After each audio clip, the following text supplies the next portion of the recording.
Hello, everyone. Hello, John. You found somewhere then?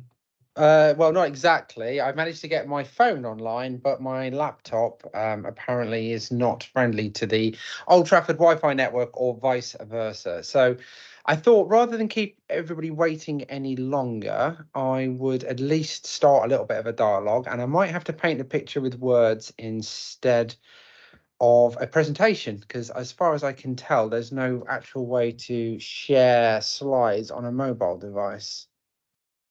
So we're going to have to make do, which isn't necessarily too much of a problem. Right, so apologies for obviously technical issues. I wanted to talk to you today a little bit about the state of ransomware and really our findings at Sophos in relation to the security landscape. So one of the things that we do at Sophos every year is we conduct a survey called the State of Ransomware report, and we commission an independent market research company to interview 3,000 organizations and network administrators worldwide. So we're talking about IT budget holders, decision makers, people very much like yourselves. We are interested in what vertical they're in, what employee count they have. We want to know obviously about their experiences of cybersecurity, but one of the things that we don't ask them is who they're using for cybersecurity. So when you listen to some of the statistics I'm about to share with you, please do bear in mind that most of these people probably aren't Sophos customers. The report itself is available for download free of charge off the Sophos website, and it's well worth a bit of a read. But I want to take you through some of the highlights first of all. So one of the first interesting statistics that we found from this survey is that 66% of the organizations in that survey experienced at least one ransomware outbreak in the 12 months running up to the survey. The average number of incidents was actually just slightly less than 3.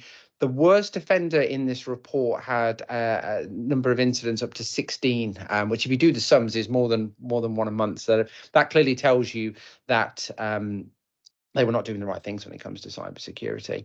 The other interesting statistic, and we'll touch on why this is the case in a short while, is that 76% of the attacks that were involving ransomware actually involved successful encryption of data. So what this tells us is that whatever cybersecurity measures the organization were putting in place, they obviously let them down. So this is a good opportunity, I guess, to review things like endpoint protection and consider whether they're the most efficient and capable platforms.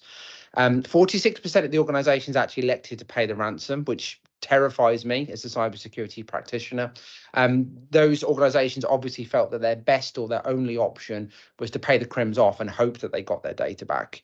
And we'll talk about why that's a really bad idea again just a little bit later on. The average cost of ransomware, if you take into account all of the attributes, so things like regulatory fines, loss of business opportunity, loss of revenue, damage to reputation, comes in at an eye-watering $1.82 million. And I appreciate there's probably quite a broad cross-section of organizations on this call. If the number $1.82 million sounds just crazy unrealistic to you, suffice to say that the cybercriminals are very good at targeting exactly what the ransom demand should be. And again, we'll talk a little bit about that later on. It's also worth, of course, mentioning that ransomware consistently puts organizations out of business. So obviously, we know that it's a very serious problem and continues to be a very serious problem. In terms of who the cybercriminals actually target, and I use the word target quite deliberately because ransomware is not a random act. A lot of people think that ransomware is largely just distributed spray and pray, and it's absolutely not. In almost every incident we investigate, we find telltale signs that the cyber criminals were carrying out reconnaissance and trying to attack this victim for a period of time before actually making success. In terms of who the targets are, interestingly, this year the most popular sector for target is actually education. And that surprised me when I saw these statistics because last year education was really not a popular target. But the crims have worked out there's actually a lot of interesting data inside education, and they're typically poorly defended. So we all know that edu suffers from budgetary constraints, and they may not necessarily have the best resources available and best technologies to combat the issues of ransomware. And their likelihood of getting hit by ransomware goes above that 66% average up to 82 to 83% likelihood of getting hit by ransomware. Opposite end of the spectrum, if you happen to be in high technology, so IT, communications, those kind of organizations, They typically invest the most in cybersecurity. They're considered by the cyber criminals to be tough targets.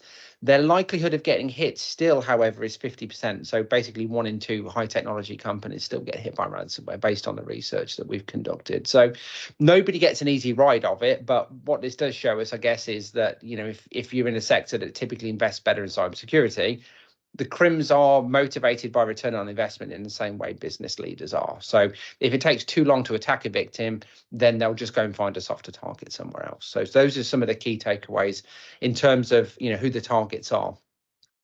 One of the other things that people often ask me, and again, we've conducted research in this area, is who are the perpetrators? And the media would have you believe that the perpetrators are hoodie-toting teenagers in basements, and that's actually really quite a long way from the reality. Almost all ransomware is attributed to a major ransomware gang. So there's a number, about a dozen ransomware gangs that are the big players in the world of cybercrime. This is important because we should not ever underestimate their ability to conduct research, reconnaissance, and their persistence in targeting organizations. And we know a lot actually about the structure of cybercrime gangs, largely because of a group called Conti. Now, Conti is a name that you may well have heard of before. In 2022, Conti were the A-game players in ransomware. They were responsible for about a quarter of ransomware worldwide. So we're talking about top tier. If you look at this year's survey, you'll find that Conti actually is now only responsible for about 5% of ransomware. And the main reason behind that is Conti had a very, very public disagreement around the Ukrainian conflict, because Conti is Russian-led. And at the start of the Ukrainian conflict, the leaders of Conti came out very publicly to say, well, we may well be, in the business of cybercrime, but we're also Russian citizens and we believe in what Russia is doing, and we will support Russia using cyber means. The interesting thing is, around about half the affiliates that work inside Conti are actually Ukrainians, and they weren't quite as on board with that particular message. And what happened is Conti fell apart very publicly. A lot of interesting data and data leaks occurred as Conti basically fell apart. And we learned a lot from that about who the major protagonists are, and also how they're structured. So it's not hoodie-toting individuals in basements. It's more like HR departments, line managers, monthly targets, monthly salaries, career progression, basically a legitimate business in every way except the way they're actually making their money. So they are highly, highly organized and sophisticated groups. So there's a little bit about who the victims are. There's a little bit there as well about who the perpetrators are. Often, again, people ask, well, what is the experience of ransomware? What is it like if you turn up to work and all of a sudden you find that you've got a whole bunch of machines encrypted? What is that like? And the first thing is, going back to our State of Ransomware survey, 84% of the recipients that actually had a ransomware incident will tell you that it cost them business opportunity and money. I struggle to understand how you can get hit by ransomware these days and not experience some kind of loss, but nevertheless, the statistics tell us that 84% of those organizations lost some kind of money. The actual ransom demands themselves that you'll see on screen, this is the bit where we know the cyber criminals are very good at targeting. So the ransom demand that you will see will have already been selected by the criminals based on your ability to pay, or their assumption of your ability to pay. For example, if they try and extort $1 million out of Mrs. Miggins' bakery down the road with 3 employees, they're never going to pay that. It is an unrealistic figure. Conversely, they don't want to leave money on the table either. So they will target their ransom demand based on the organization's ability to pay. And to give you an idea how focused they can be, I don't know if you were aware of this, but we do operate at Sophos an incident response desk. So as well as proactive cybersecurity services, we also are available effectively like the cyber fire brigade. If an organization gets hit by something, they can call us up and we will work with them to resolve the issue. And we got a call from a manufacturing company in the UK with about 100 employees, just slightly over 100 employees. And they said, we've been hit by ransomware and the crims have asked for £950,000. And that's a crazy sum of money for us. We can't afford that. And they asked us for help. But simultaneously, they also started negotiating with cyber criminals. So they went back to them and said, "Look, guys, your £950,000 demand is crazy money. We're a small manufacturing company. We can't afford to pay this." The cyber criminals emailed them back a copy of their cyber insurance certificate, which they had stolen previously from the network. And they basically came back and said, "Look, you're insured to the tune of £1 million. So our demand of 950,000 is actually pretty generous."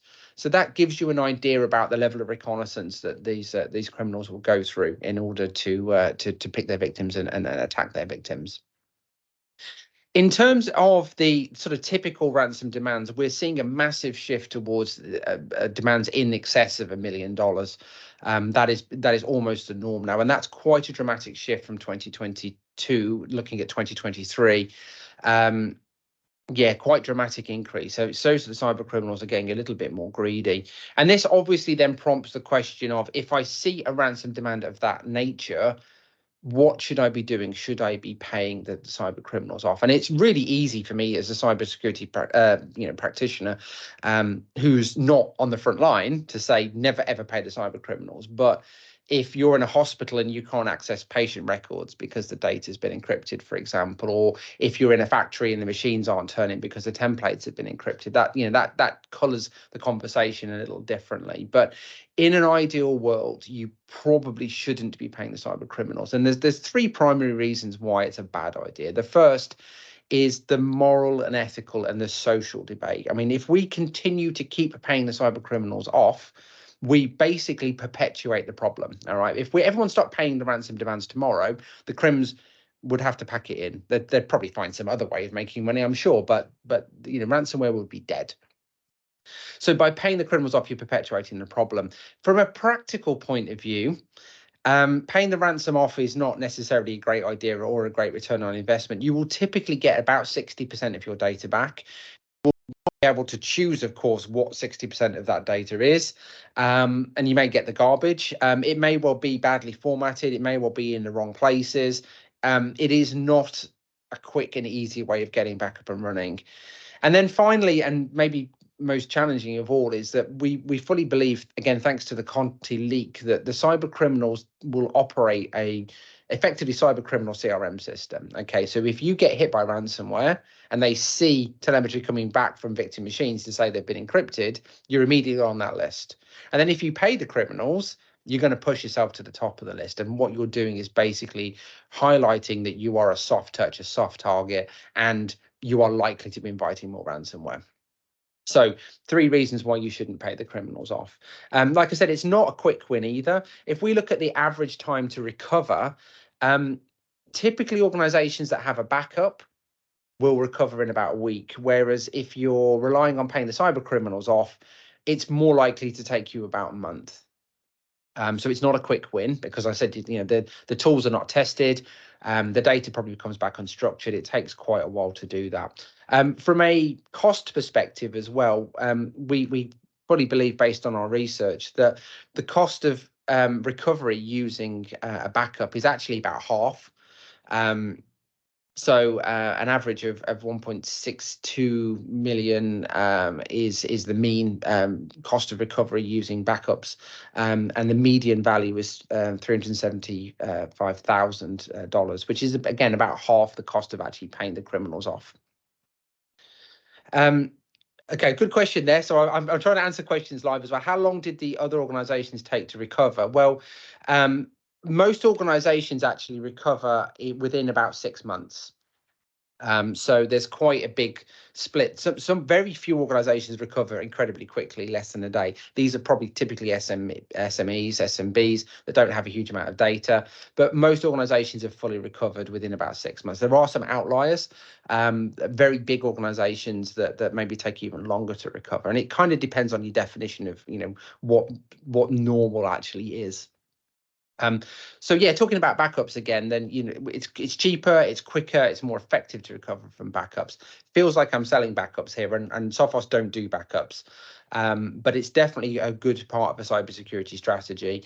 What I will temper that with is that we are starting to see what are called double dip or double extortion attacks becoming more popular. So about a third of incidents actually involve not only the encryption of data, but also the theft of data.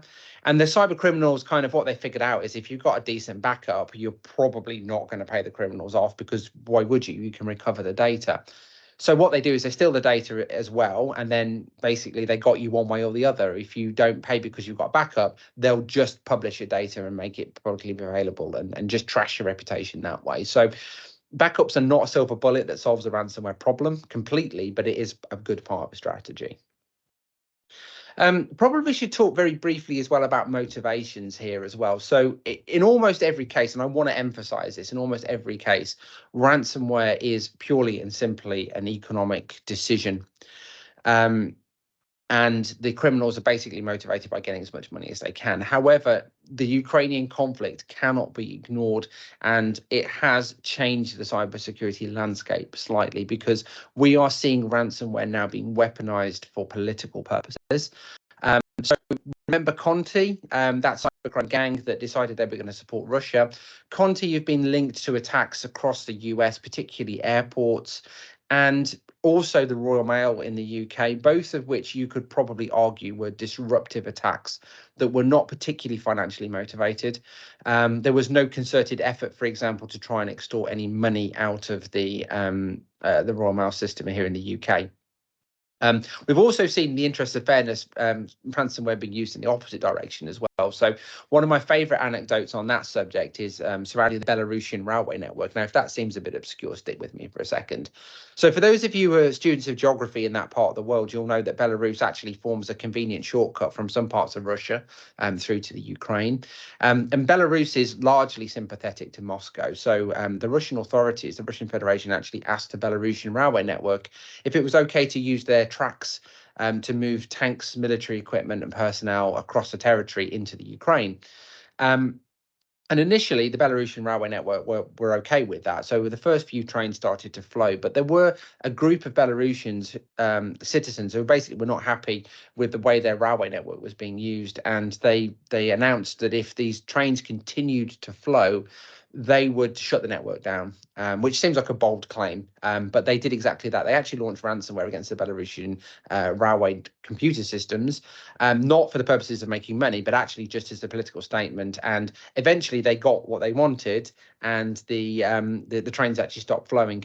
And they gave the Belarusian railway network the decryption keys back, but it took them about a month. So if you're asking about recovery times, it still took them about a month to recover, even with the actual keys to restore things. So like I said, most ransomware is financially motivated, but there is some cases there where we have of documentation that sort of points towards this being used for political purposes as well. So coming on to some practical advice, I did promise in the sort of brief of this session that we would talk a bit about practical advice, and one of the first things to think about really is why the cybersecurity landscape is as bad as it is, and the main reasons for that. There's kind of three things that are happening in the world of cybersecurity right now that all come together to make the landscape pretty poor.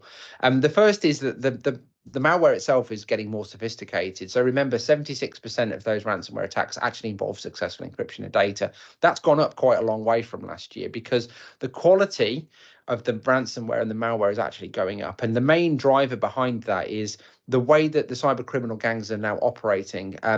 We all know that human beings learn better together. And effectively, by coalescing into groups, one of the side effects is criminals can actually go and ask other criminals and get advice, and there are forums and exchanges of knowledge and code in some cases. So that's driven the quality of code up, unfortunately, from our perspective. The other element, and this is the first piece of practical advice, is actually related to the human element.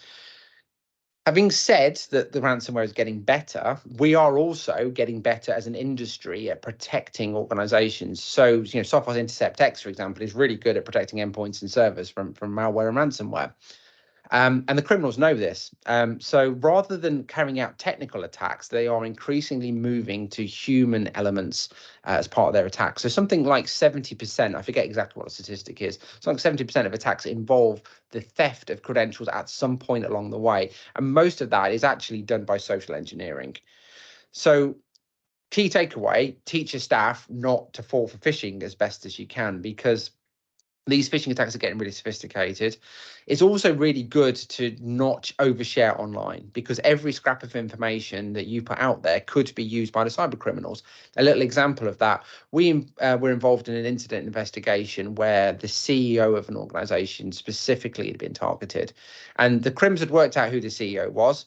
It's not hard. Company's House or LinkedIn, great sources of open source intelligence.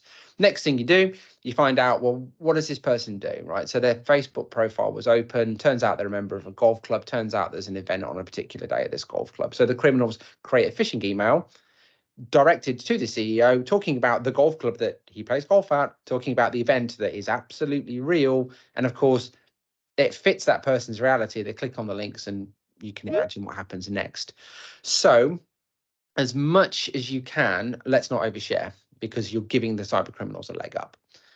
The third challenge is really the most challenging, and that is that the criminals are now also starting to use our own systems against us. So tools like RDP, tools like PowerShell are intrinsic to most organizations' operations, but the criminals love them because they can use those against the organization as well. And this is where threat hunting and cybersecurity defense gets really challenging, because it's no longer a straight technology battle, right? You cannot go and buy things now that will keep you entirely secure. Okay, so endpoint protection, server protection, having a good firewall, these are all good things, right? But those systems will not be able to tell the difference, for example, between Jon legitimately logging in to do Jon's stuff versus the criminals using my identity to act fraudulently. Similarly, they couldn't tell the difference between the administrator using things like PowerShell to roll out important updates versus the criminals using it to roll out their copy of ransomware. Okay, so this is where you need eyes-on expertise, which in itself can be a bit of a challenge, but it's well worth it if you can invest in 24/7 threat hunting capabilities, because the criminals will not go straight to ransomware.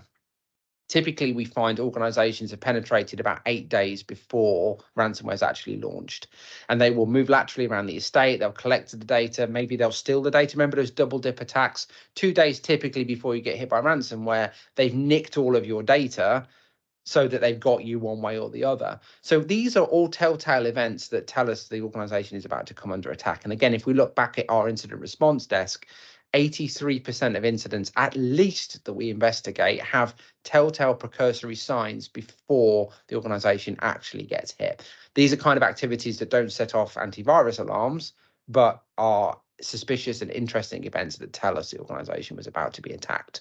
Now, if only we could spot those, we could defend the organization.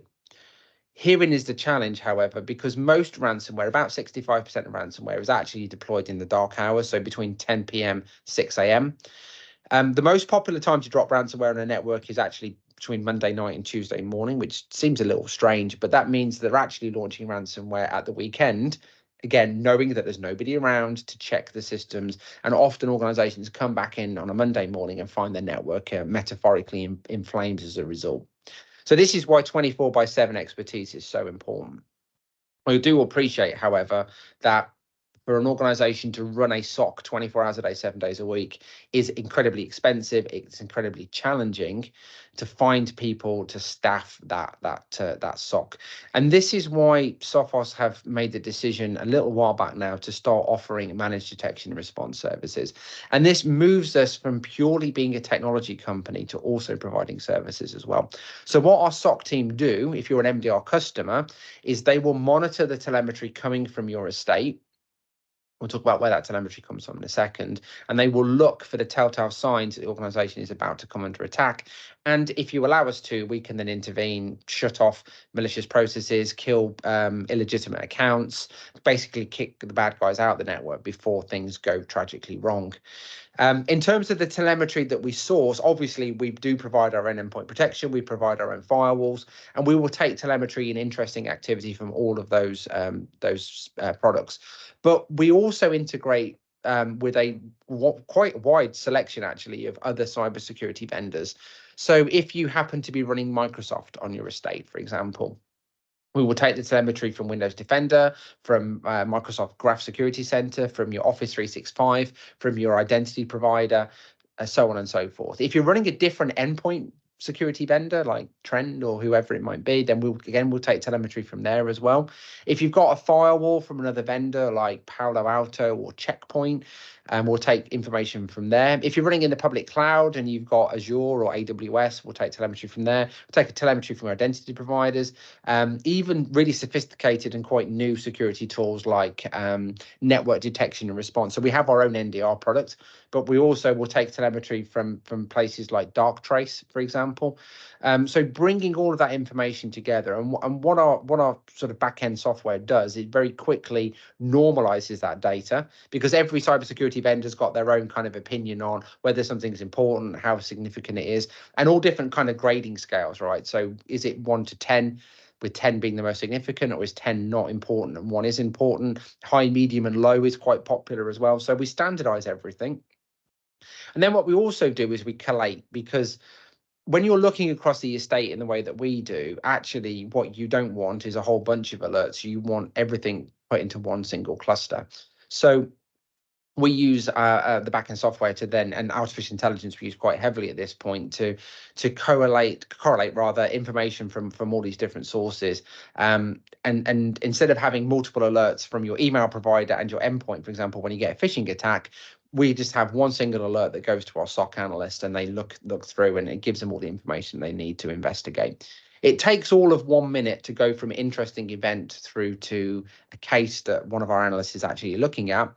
And then it typically takes about 25 minutes for that analyst to investigate. So is this threat real? If it is real, what's the scope? What are the likely actions we need to do next? And then at that point, they can either advise you as our customer, or alternatively, if there's nobody available to take that call out of hours, evenings, weekends, bank holidays, whatever, then again, with your prior permission, we can wade in at that point and start fixing the problems and remediating the problems on your behalf, before then telling you via email exactly what we've done to keep you secure. And if we do have to do the remediation piece, it typically takes a further 12 minutes. So if you add all those numbers together, you've got a mean time to response of on average 38 minutes, which is incredibly. I appreciate there may not be any context around that, but that's incredibly quick. And the best yardstick we can measure that against is Gartner conducted a survey about 3 months ago looking at the effectiveness of in-house security teams. So first of all, to even be in that game, you need to be quite big as an organization to have some kind of in-house security team. The fastest time to response that they could find was 3.7 hours. The worst was something like 30 hours. And that's an eternity in which nothing positive is going to happen. The criminals will be stealing data, leaving back doors to come back to later on, encrypting your files, so on and so forth. So shutting it down in 38 minutes is lightning quick. And it also means as well that whatever we learn from an incident investigation, we can build back into our protection. So obviously, once we've finished investigating and cleaning up the problem, we actually give the information back to our own labs team so that we can put those indicators of compromise and techniques into our own products. So one of my favorite examples was a phishing attack that we investigated, and the email provider in that scenario was actually Mimecast. So it was nothing to do with Sophos email. It was Mimecast that was pulling out the telemetry.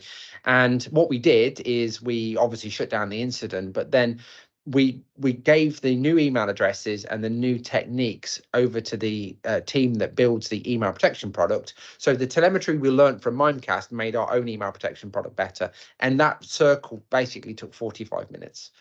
So 45 minutes later, everybody who's running Sophos email was protected based on that one incident that we'd seen. So kind of by buying into the MDR services, you're not only buying the expertise to protect your own network, but you kind of find yourself in a cybersecurity club. There are currently 17,000 customers worldwide. Makes us the world's biggest MDR provider, by the way, that all basically work in this group. So what incidents we see in Latin America, for example, our customers in Europe are protected by those experiences. So it's like being part of a big cybersecurity club as well.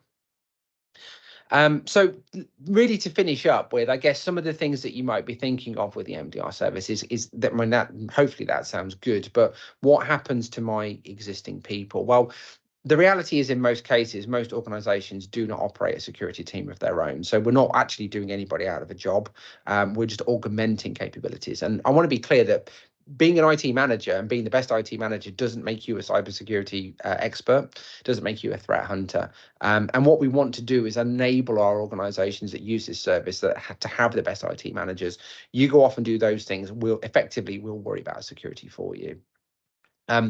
If, however, you do happen to have a security team, the next question is, are they running 24 hours a day, 7 days a week? And if they're not, this is where we can come in and help out during the dark hours. It's effectively a team sport that encompasses your personnel and obviously, the technology as well. The things that you've already bought, we can work with them. This is an interesting conversation to have because we're not going to be necessarily tearing away things you've already invested in.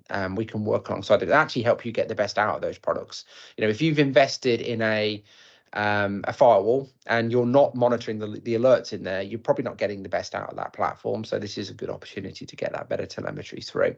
And we'll always work with you to work out, what return on investment looks like. Okay, we can help you justify the expenditure by looking at how you can free up resources to go off and do other things more effectively, how you may be able to reduce things like your cyber insurance premiums, for example. We can work with you to understand exactly, what the offset of this service potentially could be. So hopefully that paints a little bit of a picture. I apologize, there were no pictures other than me. That's just a technical glitch, and I can only apologize for that. But I hope it didn't impact your experience too much and you still learn a little bit from this session.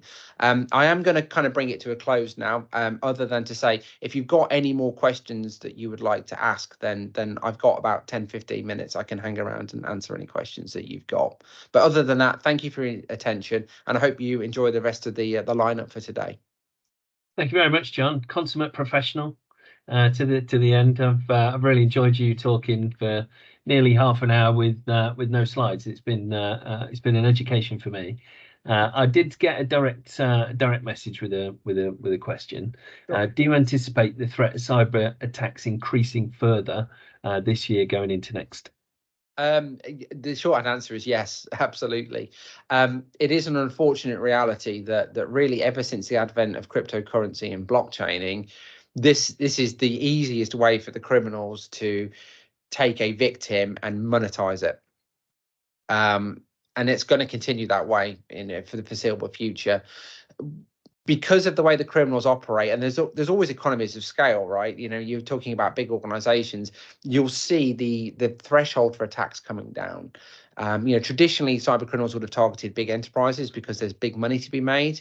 But now, because it's easier for them to launch attacks and they can repeat attacks, you'll see that coming down, and SMBs are already in the firing line, and that will only continue moving forward.